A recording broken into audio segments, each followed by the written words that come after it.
In the winter of 1904, a small Asian island nation was secretly mobilizing for the unthinkable, a direct, preemptive strike against the Russian Empire, the largest contiguous power on Earth. 50 years earlier, Japan had been an isolated feudal society, forced open by American warships. To avoid becoming another victim of Western colonialism, the nation launched a frantic survivalist campaign to industrialize its economy and modernize its military. By 1895, the results were undeniable. Japan's new military decisively defeated the Qing dynasty in the First Sino-Japanese War, signaling the arrival of a new power on the Asian mainland. This victory secured Japan a strategic prize, Port Arthur.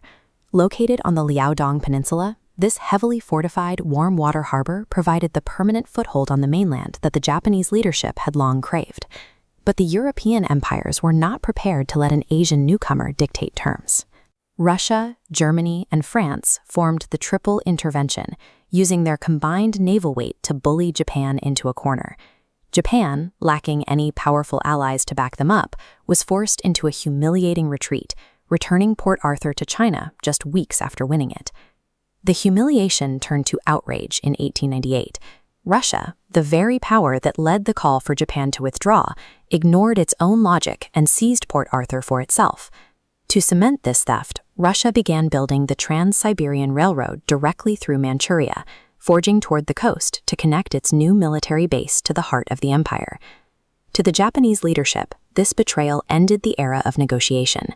It proved that Western diplomacy was a rigged game, and that securing their borders would eventually require a direct military collision with Russia. Japan spent the next 4 years preparing. Their first move was diplomatic, signing the Anglo-Japanese alliance with Great Britain in 1902. The treaty was a carefully laid trap.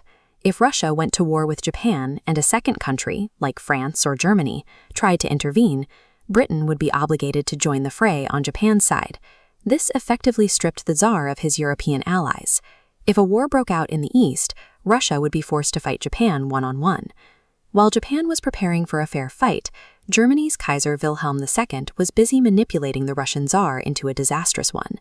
Wilhelm wanted Russia bogged down in Asia. If the Tsar's armies were occupied 10,000 miles away, they couldn't threaten Germany's borders in Europe.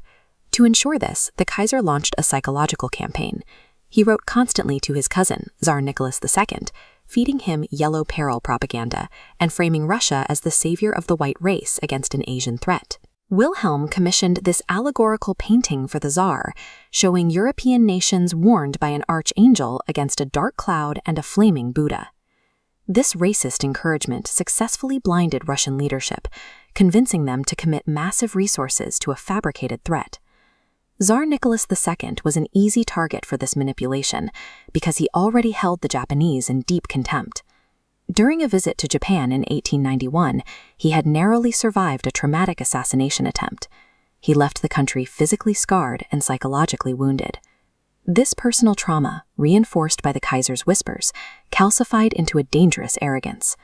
Nicholas took it for granted that the yellow monkeys would simply yield to his superior power, leaving him completely blind to Japan's actual strength.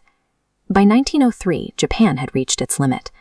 Japanese statesman Ito Hirobumi attempted one final pragmatic compromise to avoid a total war. He proposed a deal.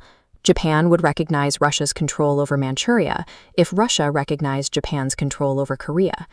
The Tsar treated the offer with studied contempt, refusing to compromise on a single point.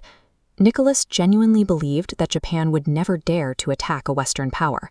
He was so certain of his own superiority that he didn't even bother to prepare for a response.